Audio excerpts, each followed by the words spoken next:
Have you ever wondered about the grim secrets of World War II, specifically the unspeakable torture methods used in Japan during this period? As we delve into the murky depths of history, we find ourselves in the throes of the early 20th century. The world, entangled in the web of World War II.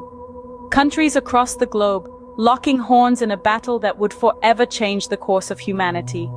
But today, we turn our gaze towards the land of the rising sun, Japan, a nation with an intricate tapestry of culture and tradition, yet entwined with a chapter of history that sends shivers down our spines. In the thick of the war, Japan, under the imperial rule, was a formidable Axis power. It was a time when the militaristic fervor was at its peak, and the nation was consumed by the conquest of expanding its empire. But as the war waged on, a darker narrative was unfolding behind the scenes, a narrative of war crimes that still haunts the corridors of history.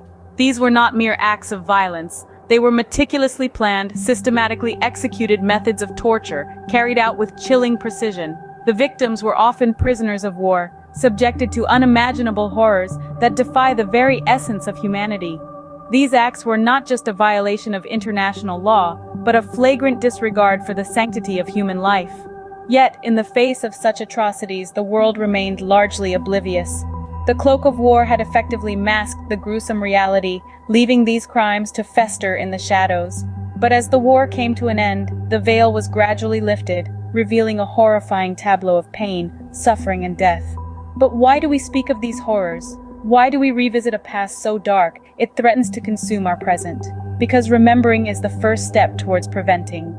By acknowledging these atrocities, we not only honor the victims, but we also ensure that such acts of barbarity are never repeated. Despite the unspeakable horrors, it's crucial that we shed light on this dark chapter of history. The infamous Unit 731, a place whose walls echo the cries of despair, even today. Nestled in the heart of Harbin, China, this unassuming structure was the covert biological and chemical warfare research and development unit of the Imperial Japanese Army during the Second World War.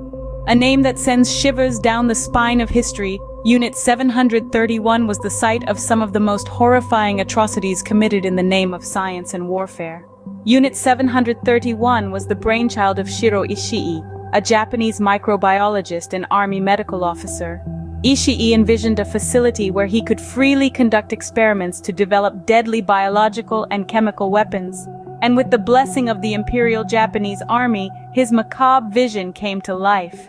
Under the guise of a water purification plant, Unit 731 was the stage for a series of gruesome experiments, each more horrifying than the last. The subjects, often Chinese civilians and war prisoners, were subjected to unimaginable horrors. They were exposed to deadly pathogens, subjected to vivisections without anesthesia, and forced into torturous endurance tests in the name of scientific progress.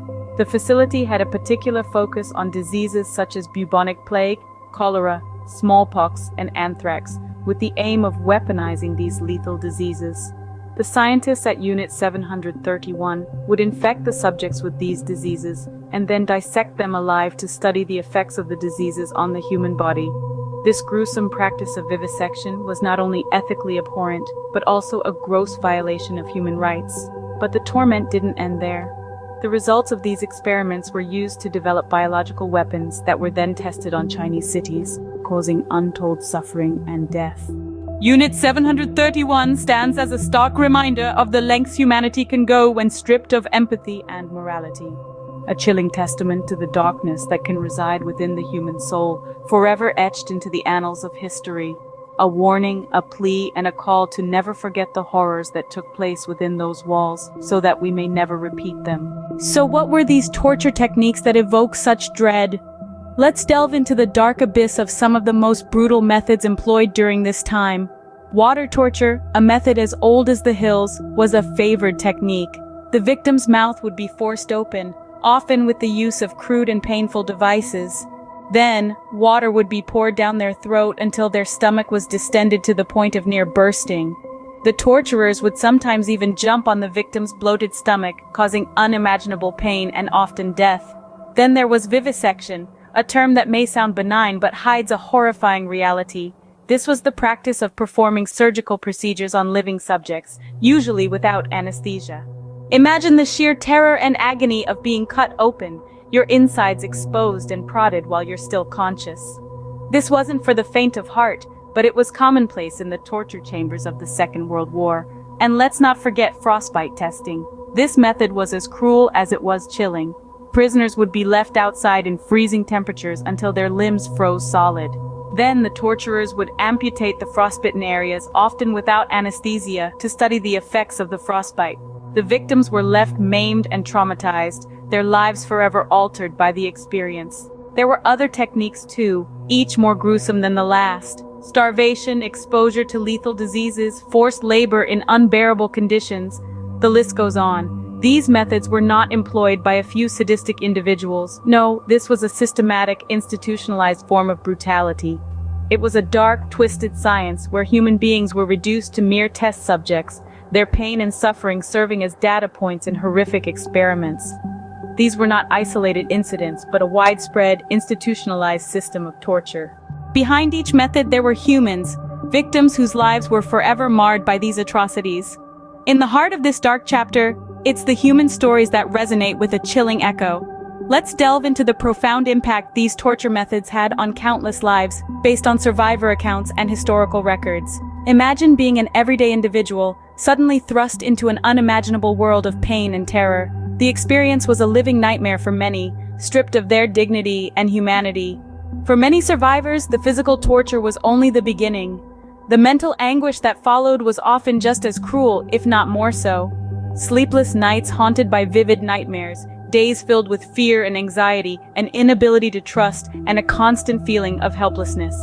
The psychological trauma endured by these individuals was immense, leaving indelible scars that outlived the physical ones. The torment didn't end with the survivors. The ripple effect of this suffering extended to their families and communities. Many survivors were unable to speak of their experiences, carrying the burden of their pasts in silence. This silence, however, spoke volumes, casting a long, somber shadow over their loved ones.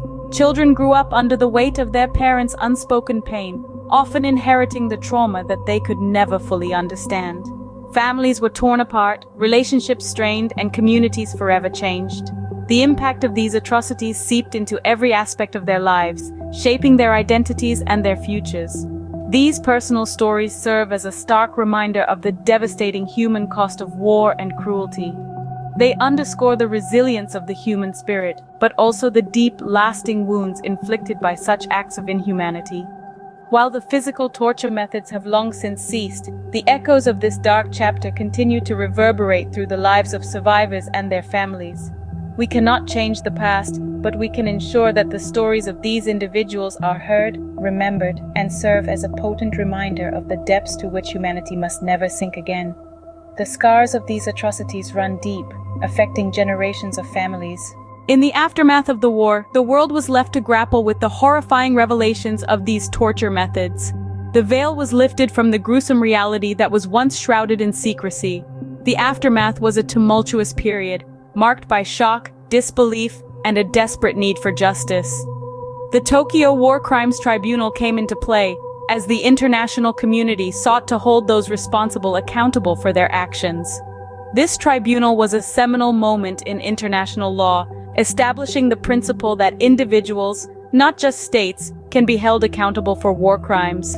Yet, the tribunal was not without controversy.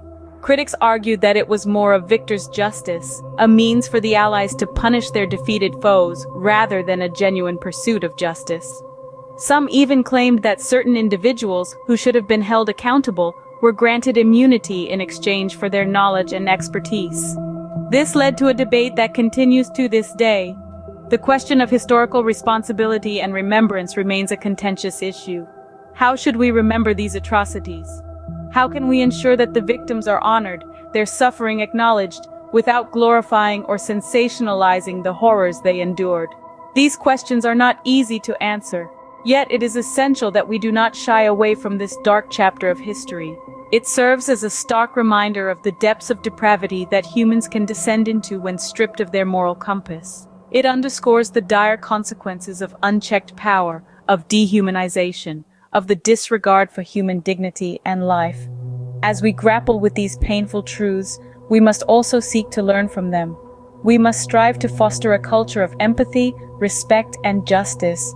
We must work towards a world where such atrocities are not just remembered but actively prevented. As we remember this dark chapter of history, we must also learn from it, to ensure such atrocities are never repeated.